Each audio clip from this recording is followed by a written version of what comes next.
Nomination వేసి బయటకు వచ్చిన మరుక్షణం ఆ రోజు సాయంత్రం మీకు జనసేన పార్టీ స్టేట్ ఆఫీస్ నుంచి కాల్ వచ్చిందని చెప్పి మాకు తెలిసింది. ఇది ఎంతవరకు నిజం?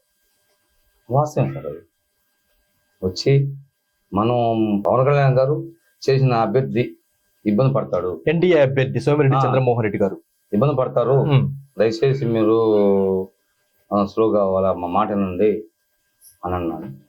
ఏమిటో చెప్పిన నేనేం కట్టాను పోలా, ఏ పార్టీని విమర్శించడం లేదు. నేను చేద్దామని వచ్చిన వీళ్ళు కాంట్రవర్షియల్ చూసి బయట వచ్చేసి నా బతుకుని ఎత్తుక్కున్నా. ఏమవుతుంది, నా ఫ్యామిలీ ఇప్పుడు సపోర్ట్ ఇచ్చింది, నువ్వు దిగు ఏమవుతుంది, జనాల్లో తిరుగు, పేరున్న వస్తుంది, జనాలతో సమైక్యత ఉంటుంది. తోడపిల్లని తిరగడం కాదు, అందరూ తెలుసు. అన్ని వ్యక్తుల్లో నీ బంధువులు ఉన్నారు, నీ స్నేహితులు ఉన్నారు. మెయిన్ స్నేహితులు నాకు బలమైన స్నేహితులు ఉన్నారు, చిన్న స్నేహితులు బలమైన స్నేహితులు ఉన్నారు. అన్ని వర్గాల్లో ఉన్నారు. మీరు కావాలని చెప్పి చూపిస్తాను నేను. అన్ని వర్గాలు చూపించారు, నామినేషన్ చూపించారు. అదే నా బలము, అదే నా బలం. నువ్వు సొంతంగా నిలబడ్డావంటే దీనికి అర్థం ఉంది. వేరే పార్టీ పోతే రాలేం మళ్ళీ మేము. నువ్వు కాంగ్రెస్ సేవ లేకుంటే అందరూ పిలిచారు నన్ను, బిఎస్వి ఈ సమాజ్వాదీ పార్టీ అందరూ పిలిచారు నన్ను. నా ఫ్రెండ్స్ వద్దురా, నువ్వు నిలబడు, సొంతంగా నిలబడు. ఆ రోజు సొంతంగా గెలిచావు, నువ్వు ఈరోజు సొంతంగా నిలబడు, మేము సపోర్ట్ చేస్తావు నీకు. మనం ఎక్కడ ఉన్నారో అందరూ చెప్తాం, నీకు వేపిస్తాం. నువ్వు ధైర్యం బట్టి గారు ఎంత ధైర్యం చేసింది. సో అంచెలంచెలుగా రాజకీయ ప్రస్థానాన్ని ముందుకు తీసుకెళ్తూ ఉన్నారు. సో ఫైనల్ గా ఇప్పుడు ప్రజెంట్ గా ఏం చేస్తున్నారంటే సర్వేపల్లి నియోజకవర్గాన్ని కంటెస్టింగ్ లో ఉన్నారు. ఇద్దరు భీకరమైన అభ్యర్థుల మధ్య ఉన్నారు. వాళ్ళ మధ్య పోటీ నువ్వా నేనా అనేటట్టుగా ఉంది. సో వాళ్ళిద్దరు కొట్టుకుంటూ ఉంటే విజయాన్ని మధ్యలో అందుపుచ్చుకోవాలని అసలు ఉన్నారు కదా, ఆ విధంగా నేను ముందుకు వెళ్తున్నారా? అంటే విజయం అంటే జీవా గారు ఒకటి, ఆ రోజుల్లో జోదం ఆడి ఓడిపోయిన ధర్మరాజు రాజుగానే మిగిలాడు. మహానుభావుడు శ్రీరామచంద్రుడు అడవి పాలయ్యాడు, కానీ రాజుగానే మిగిలిపోయాడు. వాస్తవా కాదా? అలా అవద్దేమో, నీ రాజులాగానే బాగా ఇప్పుడు దాకా కట్టే బతి, ఇప్పుడు ఆట బతుకోవచ్చు. వాళ్ళకి ఏమీలు కావచ్చు, డబ్బున్న కావచ్చు, ఒక్క ఓటు మార్చేస్తుంది. వాస్తవం ఇది, ప్రజల నాడి మార్చేస్తుంది మనిషిని. నామినేషన్ ప్రక్రియకే కొన్ని వందల మంది తీసుకుని వెళ్ళి మీరు ఓటింగ్ శాతం వచ్చేసరికి కొన్ని వేల ఓట్ల ప్రభావితం చేస్తారని చెప్పి అర్థమైపోతుంది అందరికి. సో ఈ ఇన్ని వేల ఓట్లు మరొకసారి అడుగుతున్నాను, ఖచ్చితంగా ఇది తెలుగుదేశం పార్టీ కూటమి అభ్యర్థిగా ఇబ్బంది అవుతుంది కదా? రెండు పార్టీలు ఉన్నారు జీవ గారు, రెండు పార్టీల్లో మా గౌడ్ వైఎస్ఆర్ కాంగ్రెస్ పార్టీ కూడా ఇబ్బంది అయ్యే అవకాశం ఉన్నారు. నేను పలికిస్తా ఉన్నారు, కానీ వాళ్ళు నలిగిపోతున్నారు. ఏమని వర్క్ చేసి సో ప్రత్యక్షంగా మీతో నడవకపోయినా ఓటు మాత్రం మీకు వేస్తారంటారు పక్క. నేను చెప్పిన అదే చెప్పింది, మీరు ఇబ్బంది పడద్దు, మీరైతే ఎవరు ఇబ్బంది పడద్దు. నేను నా ఫ్యామిలీ తిరుగుతాం ప్రతి ఇంటికి, మీరు ఎవరు నాకు కూడా తిరగదు. ఓటు రూపం చూపించండి, నారాయణ కెపాసిటీ ఏందో నోటు రూపం చూపించండి మీరు అని చెప్పాడు నారాయణ గౌడ్ కెపాసిటీ ఏందో చూపించండి. రేపు గౌడ్ చూపించాలంటారు, మోసం కాదుగా, రేపు దళితులు చూపించాలంటారు. నేను చేసుకుంది పొదలపల్లి మండలం, మా పాపలు వచ్చింది పొదలపల్లి మండలం. నా బలం అది. అసలు ఆ రోజుల్లో జడ్పీ చైర్మన్ కావాల్సింది మా అంకయ్య గౌడ్ చెల్లి కూతురే నా భార్య. అర్థం చేసుకోండి ఎంత బలం ఉందో నాకు. నేను ఆ రోజు ఆయన చైర్మన్ అయిపోతాడని తపాలతో చింత పెట్టుకున్నా కలద్దామని. సాయంత్రానికి ఆయన కాదు చంద్రబాబు యాదవ్ అయితే గుండె పగిలిపోయింది. ఇంత పేరున్న నాయకుడు అంకయ్య గౌడు చాచీ లేదు, ఇది పొదలకూరు, అంత అనగారిపోయాం. బడుగు బలిగింది. అందువల్ల దాన్ని చేశారు. అంత గొప్ప పేరు తెచ్చిందా మన గౌడులో. అతని బొమ్మ కనీసం పొదలకూరు సెంటర్ లో ఉందా? దీనికి చెల్లాపారు దీన్ని. ఓకే, సో మీ తోటపల్లిగూడ మండల వాసి, మీ శ్రీమతి వాళ్ళు చూస్తే పొదలకూరు మండల వాసి. సో ఈ రెండు మండలాల్లో కొంత ఎంత మీకు మీ గౌడ సామాజిక వర్గాల బలం ఉంది, దళిత వర్గాల బలం ఉంది. మరి ఇంకే మండలాల్లో ప్రత్యేకించి మీకు స్నేహితులు ఉన్నారంట? నా కూతురుని ఇచ్చింది మౌదాపురం, అదే ఓకే పొదలకూరు మండలం. ముత్తుకూరు నా చెల్లెని ఇచ్చింది. అటు కూడా బంధుత్వం. వెంకటాచలం మా చిన్నమ్మ ఉంది, మా మేనత్త కూతుర్లు. అదా బలంకరం ఓడిపడితే గానీ. వాళ్ళందరూ కూడా పొలిటికల్ ఫ్యామిలీస్ లో ఉన్నారండి. కొంతమంది దాంట్లో మండల చేసినారు, పొడిపత్తి నుంచి చేసినారు, కానీ అందరూ కొంతమంది బయట రారు, నన్ను పక్కన ఉంటారు, బయట రారు. అందరూ ఒకటే మాట అన్నారు, నువ్వు నిలబడితే ఓటు ముందు చేయకపోతే మేము గౌడు కులంలో పుట్టింది కాదు మేము అని కొంతమంది ఆ మాట ధైర్యంగా చెప్పేలేకే నా మనసు అడుగు వెళ్ళిపోయింది. ఓకే. అసలు ఎస్సీ ఎస్టీలు కూడా నన్ను అంత కగులుచుకున్నా, నువ్వు నిలబడితే మేము ధారాళంగా వస్తాం నీ కాడికి అని చెప్తుంటే, వీళ్ళు ఆ విధంగా చెప్తుంటే, ఓకే సార్, ఫైనల్ గా చెప్పండి, మీరు ఎంతగానో అభిమానించే సోమిరెడ్డి చంద్రమోహన్ రెడ్డి గారు ఒకవేళ మీ ఎదుకు వచ్చి ఈ నామినేషన్ ఉపసంహరించుకున్నారైనా అని అంటే మీరు ఏమంటారు? నేను దాన్ని నా చేయి దారిపోయిందండి. ఇప్పుడు ప్రస్తుతానికి ఏంటంటే నా మంచి కోరేవాళ్ళు, నేనంటూ బాగుండాలి, నేను ఈ స్టేజ్లోకి వచ్చిన అంటే ఆ మహానుభావులు వాళ్ళ అంట చూసుకుని ఈరోజు నేను నిలబడదు, గట్టిగా నిలబడదు.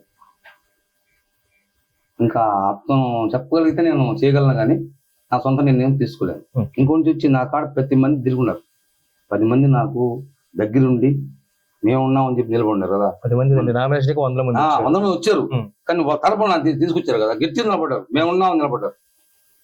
వాళ్ళని కూడా నేను సహకరించాలి, వాళ్ళతో మధ్యస్థం కాదు, అందరం కూర్చొని మాడుకొని తుది నిర్ణయం తీసుకోగలను, కానీ నా సొంత నిర్ణయం తీసుకోను. నేను మొదట చూసుకున్నామండి. సోమిరెడ్డి గారితో మీకు అవినాభావ సంబంధం ఉంది మొదటి నుంచి కూడా. సో సోమిరెడ్డి గారు వస్తే మీరు అందరితో ప్రజలతో చర్చించి నిర్ణయం తీసుకుంటారు అని అన్నారు. ఒకవేళ కాకాని గోవర్ధన్ రెడ్డి గారు వస్తే అప్పుడేంటి మీరు? ఇదే చెప్తా, నాకు మద్దతుగా ఉండు అంటే ఏం చేస్తారు?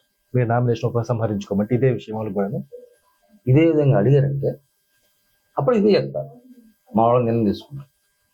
మేమందరం కలిసి ఈ విధంగా వచ్చినారు, ఏం చేద్దాం అనేది. అంటే బడుగు ఓకే, అదే నిర్ణయం తీసుకుంటారన్నారు ఇందాక చెప్పిన మీరు. ఓకే, అంటే బడుగు బలహీన వర్గాలకి, అదే విధంగా దళిత బహుజనులకి, వీళ్ళందరికీ గౌరవాన్ని ఇస్తామని ఎవరైనా ముందుకు వస్తే మీ నామినేషన్ ఉపసంహరించుకో. ఖచ్చితంగా నేను ముటుకు దీన్ని వెనకాడను. నా నినాదం చెప్పి మీతో మాట్లాడించి మేము ఉంటాము, మేము చేస్తాం, ప్రతి ఊళ్ళో ఒక నాయకత్వం దళితులకు ఇస్తాం అని చెప్పను, ఇప్పుడు తీసుకుంటా. సో మీ అంతిమ లక్ష్యం దళిత బలహీన వర్గాలకి గౌరవం ఇవ్వాలి రాజకీయ పార్టీలు పెద్దలు అంటారు. వాస్తవం, ఇదే మీ అంతిమ లక్ష్యం. అంతిమ లక్ష్యం. ఆ గౌరవాన్ని, ఆ సముచితమైన స్థానాన్ని వాళ్ళు కల్పిస్తాను అంటే ఇప్పుడైనా సరే మీరు నామినేషన్ విత్డ్రా చేసుకుని సిద్ధమే. పెట్టండి, మీడియా పెట్టి వాళ్ళందరూ ముందర ప్రతి ఊర్లో ఒక నాయకుడు, దళిత నాయకుడు నిలబెడతాము, ఒక బీసీలో మనిషి నిలబెడతాము చెప్పాను. ఈ రోజు తీసిన నేను సిద్ధంగా ఉన్నాను. ఎవరు నాకు నా సపోర్ట్ పడలేదు, ఎవరు చెప్పలేదు నాకు. నేనేం తీసుకున్నాను ఇది ముందుకు వస్తాను. ఎందుకంటే అంత 20 సంవత్సరాల నుంచి నేను రాజకీయంలో జరుగుతుంటే ఒక అతను పోతుంటే మంచంలో కూర్చోన్నాడు, చెప్పుకోలే విషయం. అందరం ప్రచారంలో పోతున్నాం, మంచంలో కూర్చొని ఆనందింటున్నాడు ఎస్సీ. కానీ నేనుండి అందరు చెప్పారు, తమ్ముడు ఏదో పెద్దవాళ్ళు వచ్చారు గౌరవంగా ఒక ఓటు అడుక్కోడానికి వచ్చారు, నువ్వు ఇంత డ్యూటీగా మంచంలో కూర్చొని ఆనందింటున్నావు, ఎంత మాత్రం నీ మనస్సాక్షి నచ్చింది అన్న అనేలేకే ఏవా అతను అన్నాడు మాట ప్రూవ్ గుర్తుంది నాకు. 20 సంవత్సరాలు అయిపోతుంది అన్నా, అందరు చెప్పేవాళ్ళు అన్నా, నా ఆయన నువ్వు తినగలవా అన్నాడు, నా కంచం నువ్వు తినగలవా అన్నాడు. నాకు ఒక్కసారి గుండె కదిలినట్టు, ఏది దేవుని విషమా, దేవుని విషమా, దళితులు పెడితే తినేదానికి ఇది విషమా, పెట్టు తింటాను. చేతిలో పెట్టాడు, ఉప్పు చేప పక్కన ఒలిచి పెట్టాడు, నా పెట్టాడు, తిన్నా. ఆడ పుట్టింది నాకు ఇది అంతాత్మలో. సో కమ్యూనిటీ భావాలు ఎక్కువ ఉన్నాయి మీరు. నిజం దేవా, కమ్యూనిటీ భావాలంటే నలిగి కమ్యూనిస్ట్ భావాలు. అసలు మన నాన్న కాడి నుంచి ఒక రైతు కింద పనిచేసి నాన్న అందరికి సహాయం చేశాడు. ఈరోజు చెప్తారే విశాఖపట్నం కానీ చుట్టుపక్కల అంతా ఈరోజు చెప్తారు, ఆ రోజు మీ నాన్న అన్నం పెట్టి ఇచ్చాడు మాకు. అది ఎవరిదేం కావచ్చు, వాళ్ళ కాడ పని చేస్తే ఆ ధారాళంగా అన్నం పెట్టాడు. సేవా గుణం మీ తండ్రి గారి దగ్గర నుంచి అలవాటు పడింది, వాళ్ళ గురించే అలవాటు పడింది. ఇకపోతే బడుగు బలహీన వర్గాలకి ఏ రాజకీయ పార్టీ దగ్గర కూడా సముచిత స్థానం లేదు కాబట్టి మీలో ఆవేదన మొదలు. ఆ ఆవేదన ఈ రోజు నామినేషన్ దాకా వచ్చిందన్నారు. ఏదైనా రాజకీయ పార్టీకి చెందిన పెద్దలు ముందుకు వస్తే దళితులకి, బీసీలకి, బడుగు బలహీన వర్గాలకి సముచిత స్థానం కల్పిస్తారంటే మీ నామినేషన్ మాత్రం మీరు విత్డ్రా చేసుకుంటారు కంపల్సరీ. ఇది ముడుకు వాస్తవం, నేను నమ్ముకున్నా. నీ దళిత బిడ్డలు గౌరవంగా ఉండాలి, నీ బీసీలు గౌరవంగా ఉండాలి. ఇదే మీ లక్ష్యం, ఇదే మీ నినాదం. అలాంటి డీలింగ్ తో ముందుకు వస్తే మీరు ఖచ్చితంగా తీసుకుంటాను. ఒక్కరు కూడా నాకు చేయబడి ఇది ఒక్కరు కూడా. సో మీకు కాకానితో విభేదం లేదు, సోమిరెడ్డి గారితో విభేదం లేదు, ఎవరితో లేదు. ఎవరితో విభేదం లేదు. నాకు ఎప్పుడు గుర్తులేదు. బలహీన వర్గాలకు గౌరవం లేదు అనేది మీకు బాధ. బాధ ఆవేదన. ఒకటే బాధ నాకు. ఇదే ఆవేదన. ఇదే ఆవేదన. Sir thank you. ఫైనల్ గా మన ఛానల్ ద్వారా మీరు చెప్పండి సార్, ఉం. అంటే సర్వేపల్లి నియోజకవర్గంలో ఉన్నటువంటి ప్రజలకి, మీ బీసీ వ్యక్తులకి, ఉం. దళితులకి అందరికి ఏమని పిలిపిస్తారు మీ నామినేషన్ గురించి మన ఛానల్ ద్వారా మాట్లాడండి సార్. అందరికీ నమస్కారం. నా పేరు కోసూరి నారాయణ, తోటపల్లి మాజీ సర్పంచ్ని. ముందుగా నా జన్మ ఇచ్చిన తల్లిదండ్రులకు, నా స్నేహితులకు, సర్వేపల్లి నియోజకవర్గ ప్రజలకు పాదాభివందనలు. ఈరోజు నేను చెప్పుకోదలసింది ఒక ఆవేదనతో పుట్టిన నినాదం నన్ను తీసుకొచ్చింది నామినేషన్. దీన్ని మీరందరూ సహకరించగలిగితే ఖచ్చితంగా గెలుపు నాదే, ఈ నమ్మకం నాకు. ఇసిగిపోండారు అందరూ, ఆ పార్టీ చేసాడు, ఈ పార్టీ చేసాము. అందరికీ ఇన్ని సంవత్సరాలు చూస్తా ఉన్నాను నేను. ఇసిగిపోయారు జనాలు. నీ అందరిని పోయి అడిగితే ఇదే మాట చెప్పారు, నువ్వు తప్పు లేదు, నువ్వు నిర్ణయంలో తప్పు లేదు, నువ్వు నిలబడు, మేము ఓటింగ్ చేస్తామని చెప్పి అన్నారు. ఈ ధైర్యంతో నేను వేయగలిగాను. అందుకని ఎస్సీ ఎస్టీ మైనారిటీ బీసీలు కలిస్తే ఎలా ఉంటుంది సర్వేపల్లిలో అనేది చూపించండి ఓటు ద్వారా. నీ ఎండ నేను ఉంటాను. ఇది వరకు వాస్తవం. Thank you very much sir. మీ అభిమతం ఫలించాలని, రానున్న రోజుల్లో బడుగు బలహీన వర్గాలతో పాటు ముస్లిం మైనారిటీ వర్గాల్లో కూడా ఒక ఆలోచన మొదలవ్వాలని, అలాగే మిమ్మల్ని వెన్నుతట్టి ప్రోత్సహిస్తున్నటువంటి ఆ రెడ్డి గారి సామాజిక వర్గంలో కూడా మార్పు చెంది మీకు పోటీలో అంతా మంచిగా జరగాలని, దేవుని ఆశీస్సులు మీకు ఎల్లవేళ్ళ ఉండాలని మా ఛానల్ తరఫు మసార్ కోరుకుంటున్నాను sir. All the best. Thank you sir. Very good luck sir. Thank you అండి.